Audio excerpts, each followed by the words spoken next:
Hello everyone, I'm Iron Genius and I'm going to discuss Chapter 2, which is Organizational Leadership, Learning Objectives. You will be able to fully understand and discuss the concept of leadership, correctly identify the factors of leadership, explain exactly the theories of leadership, enumerate and demonstrate the leadership principles, outline accurately the process of great leadership, enumerate the 6 points of leadership power, report comprehensively the leadership traits and styles, and their pros and cons, understand the and lecture the ethics in leadership, discuss correctly how to become an ethical leader, enumerate the three major elements of ethical leadership, and describe perfectly the impacts of ethical leadership, illustrate and explain correctly the 4B model of ethical leadership, and lecture on the values formation in leadership and the reasons why values matters to leaders. Concept of leadership. Leadership is the practice of driving people to achieve goals. This plays an important role in success and efficiency of subordinates. Leaders do this by providing many means of shaping the actions of subordinates. It's a process whereby an individual influences others and guides the organization in a manner that makes it more cohesive and coherent. While leadership is learned, a leader's skills and knowledge can be influenced by his or her attributes or traits, such as beliefs, values, ethics, and character. So, knowledge and skills contribute directly to the process of leadership, while the other attributes give the leader certain characteristics that make him or her unique. A leader may have learned the skills in counseling others, but her traits will often play a great role in determining how he counsels. So the leader may learn the skills in counseling others, and so this is the four primary factors of leadership. First is leader. Leader. An individual appointed as a leader must understand himself honestly, what he knows and what he can do. Take note that it is the followers that decide whether the leader is successful, not the leader or anyone else. If they don't trust their leader or lack confidence, they'll be uninspired. To be successful, you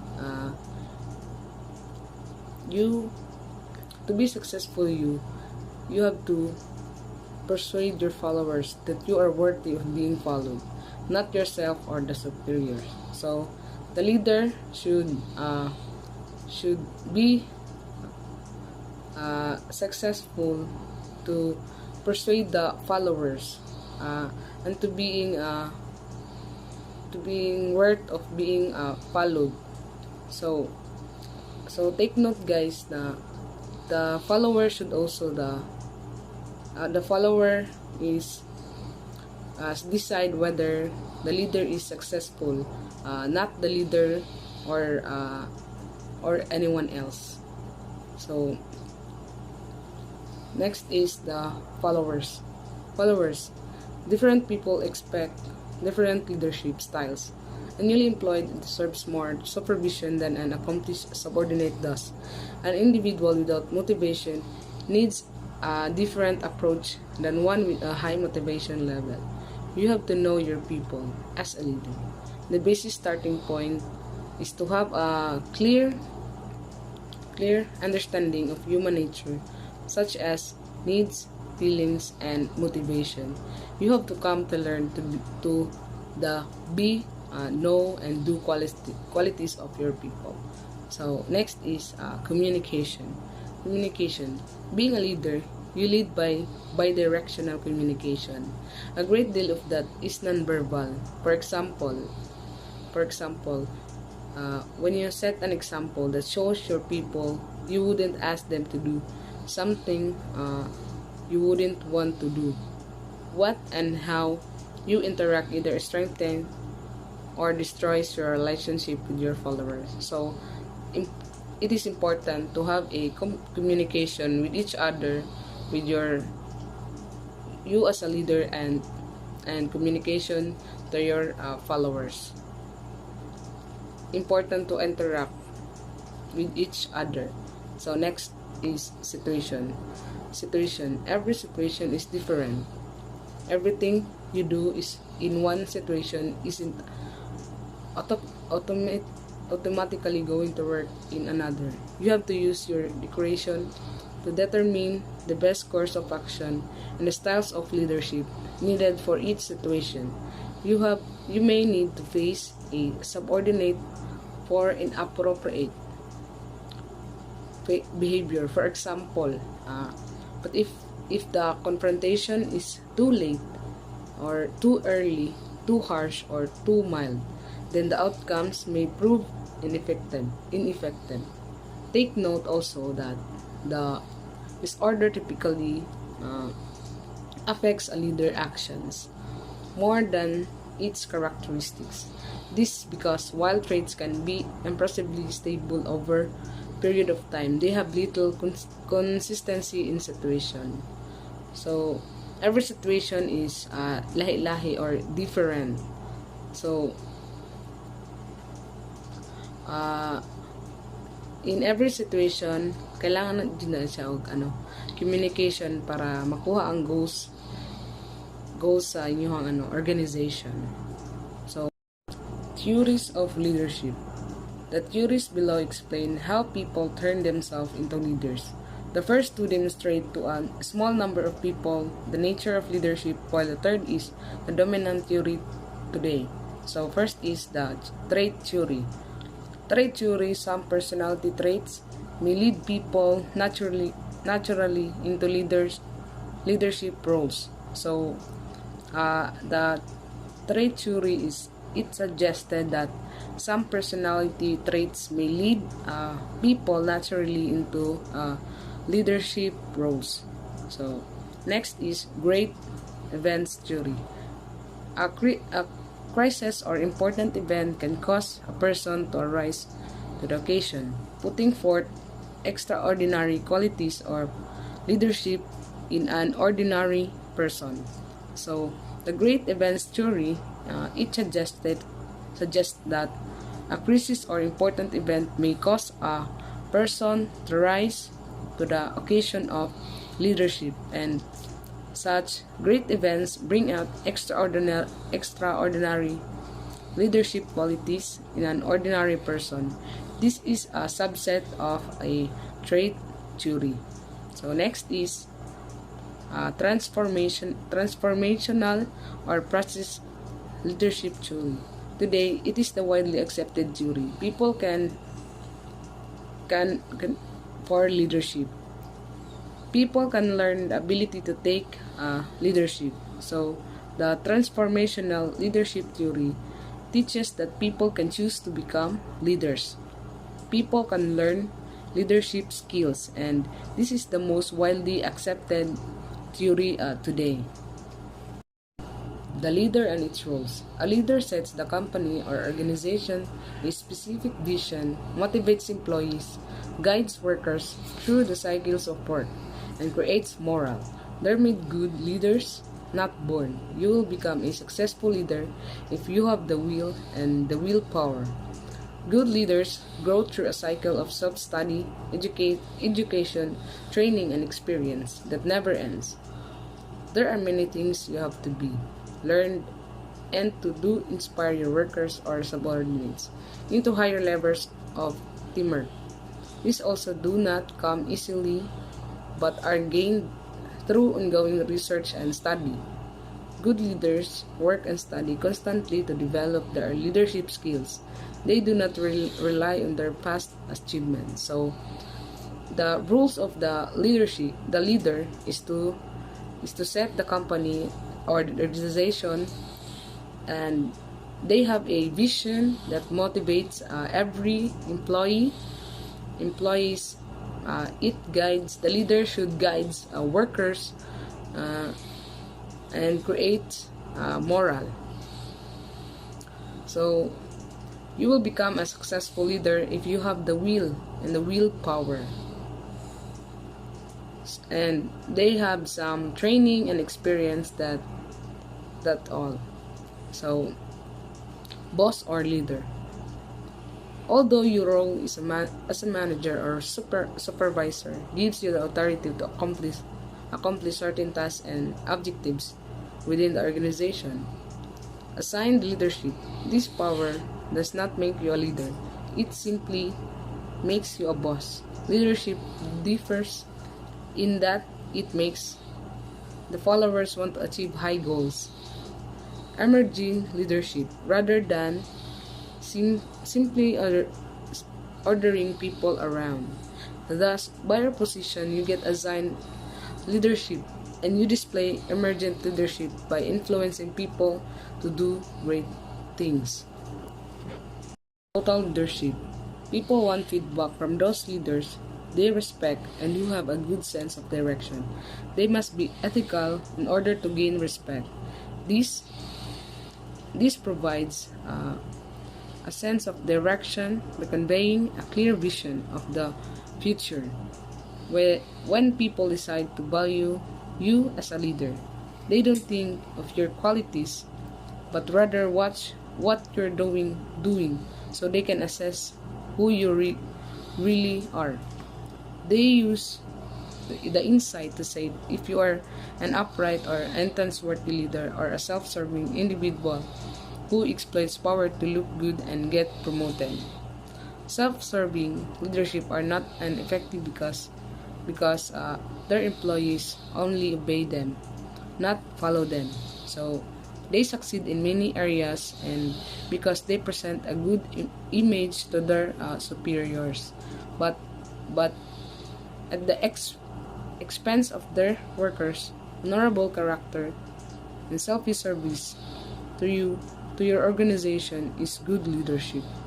In the eyes of your peoples, the leadership is only that affects the aims, well-being of the organization. So, this is the most important case to being effective leadership. So, first is trust and confidence. So, dapat natin trust and have a confidence. And second is effective communication, helping employees understand the overall business strategy of the organization. Then second is helping workers understand how they help achieve the organizational goals. And sharing information with workers on how the organization is doing and how its own group of employees is doing. So leaders need to be being trustworthy and be able to convey a vision of where the organization needs to go. Leadership principles. Know yourself and seek self-improvement. To seek self-improvement means to continually reinforce your attributes.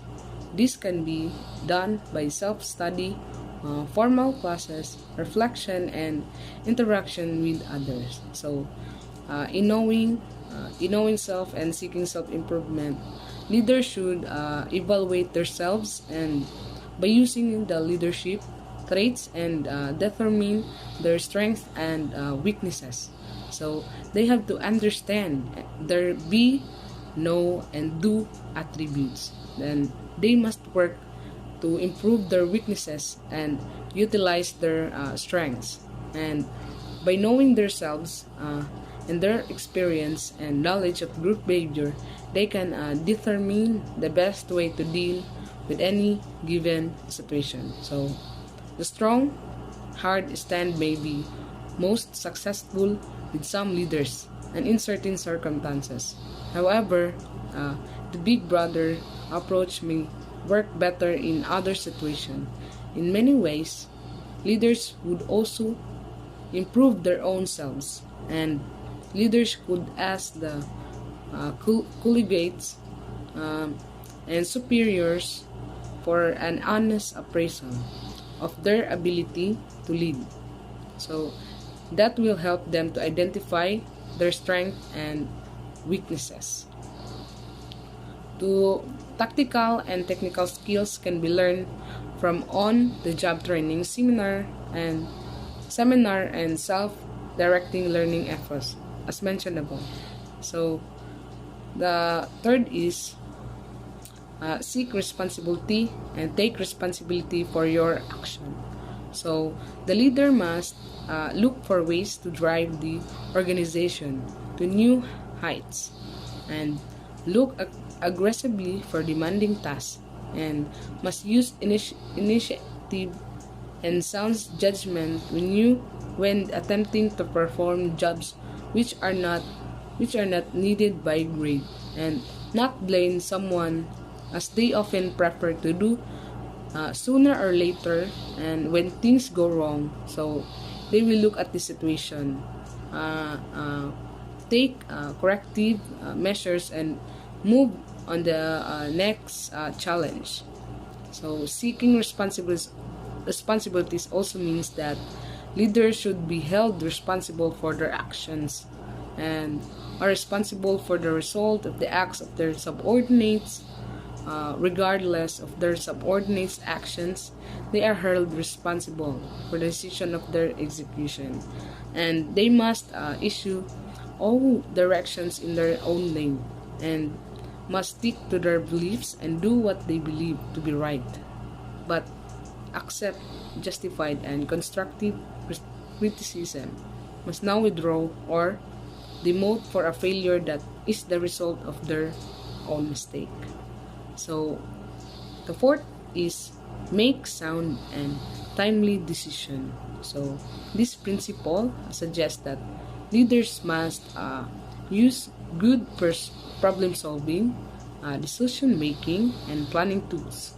So, the leader should always should have a good problem solving and also the decision making to make the organization success, and estimate a situation quickly and make a sound decision based on that estimate. Hesitation or a reluctance to take a decision leads subordinates to lose confidence. So, in the leadership skills, in effect, loss of trust creates confusion and reluctance within the organization. If you have the loss of trust, it creates the confusion in every subordinates. So they do not hesitate to reconsider their decision until they make a decision and find it is wrong one. Subordinates respect the leader who immediately correct the errors rather than attempting to direct through a poor decision. So next is establish a rational and organized thinking process through the practice of realistic situational estimates. The next is plan for any incidents reasonable foreseeable when time and circumstances allow. So next, and seek their subordinates' advice and suggestions wherever possible before making the decision. So the leader should also seek the employees to and give advice and suggestion in making decision. So next is announce decision in time to allow the required plans to be made by subordinates. So, and next is encourage subordinates to actively predict and make plans. So the leader should also encourage the subordinates to predict active to make plans and make sure that policies and plans are familiar with them. So the plans and the policies is make sure that the subordinates will familiar sa ila. So lastly, consider the effects of their action on all organizational leaders.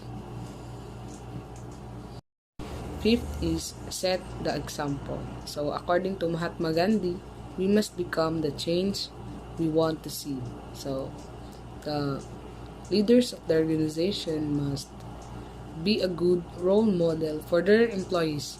They must not only hear what they are expected to do, but also see when subordinate advances by promotion through ranks. All too often, he or she develops the mentally or doing as I say, not as I do. Nothing, nothing forces subordinates out faster. As a leader, your duty is to set by personal example the expectations for your subordinates. So if you have a high personal expectation, then you are responsibly expect the same from your subordinates. So if your personal standards are not too high, are not too high, then you set a double standard for your subordinates. And you will quickly lose their respect and trust. Know your image represent your subordinates. Examples are demonstrating leadership. So B is show their subordinates a desire to do the same things that they expect them to do. So and B, physically fit, well groomed and dressed appropriately, hold positive outlook, establish a desire to compete by capitalizing on the strengths of its subordinates. And the more complicated the situation, so the better the chance to show a calm and a confident attitude. So, and next is behave themselves so that their personal habits are not open to criticism, and exercise initiative in their subordinate and foster spirit of initiative. Avoid showing favoritism to any subordinates. We must have a equality in any subordinate. Avoid we must the leader should avoid showing favoritism. And next is share risk and suffering with their subordinates to demonstrate their ability to bear their share of the hardship, and develop the thought among their subordinates that they are the best officer for their position, and delegate authority and avoid over supervision to create leadership among its subordinates. Sixth is know your people and look out for their welfare. So know your people and look out their welfare. So leaders should know human nature and the importance of caring genuinely for its subordinates, and it is one of the concepts which is the most important. So know human nature.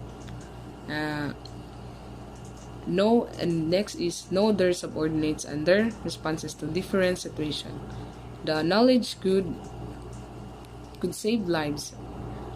A subordinate who is anxious and lacks self-confidence should never be put in a position where unimportant. So immediately decision is needed. Knowledge of the personalities of subordinates will allow the leader to decide how each subordinate is best handled and when close supervision is required. Next is put the interests of their subordinates before theirs, and correct complaints and do away with discontent. And see the company organization leaders and let them see him or her, so that every subordinate knows them and thinks they know them. So, and be accommodating. Dapat accommodating siya. Then get to know the subordinates under their control and understand them.